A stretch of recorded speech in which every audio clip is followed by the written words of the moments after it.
So in this week's Torah portion, Naso, some words that are perhaps relevant as we hit Shavuot and do our Tikkun, ready to receive the Torah.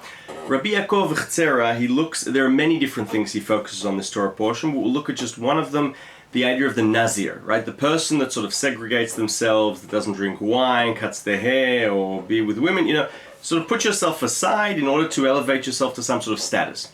And Rabbi Yaakov wants to understand what is alluded in this portion.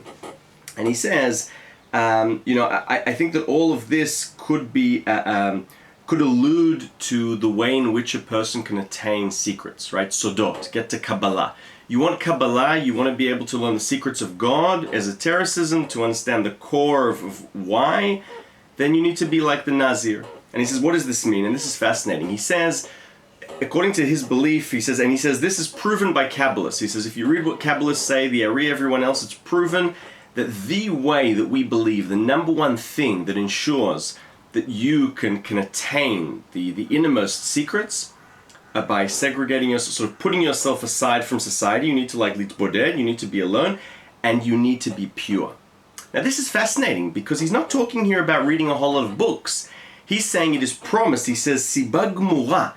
He says it is like the reason why someone attains secrets. First and foremost is that you put yourself aside, you're able to sort of, seclude yourself from others for the time while you're doing what you're doing, and you purify yourself. And he says, how do you know that the Torah portion of the Nazir is dealing with this? Because he says Nazir, if you turn the letters, is Razin, secrets. So it's clear that that's the person, and the sacrifice that the Nazir brings is, in fact, in our days, it's prayer. He says you need to pray, and you need to have a lot of, you need to beg Hashem, you need to beg God to allow you to be able to truly purify yourself and sort of seclude yourself, because this is the only way you're going to be able to achieve these secrets, which is fascinating because it's a very different take on how one can achieve secrets. He says it's not about your IQ, but it's about your midas. It's about how you are as a mensch and how much you really work on this, which is fascinating.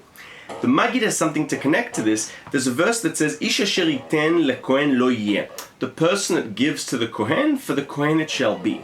And the Maggid asks, why doesn't this verse tell me what the Kohen is getting? Why does it say the person that gives to the Kohen? Why speak generally? What are we talking about?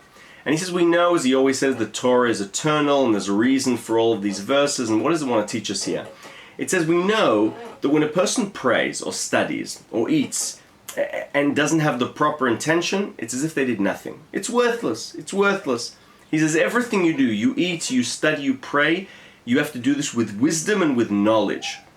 This is the only way to reach the root of your soul and really achieve what is meant to be achieved. You need to give, you need to spill out your entire heart. And he says this is why the verse says a person who gives the Kohen.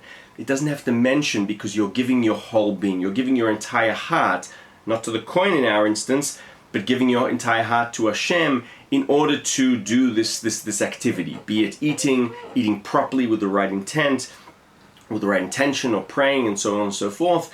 So these are two different outlooks, but essentially about how to approach things that we do as Jews and towards the Torah.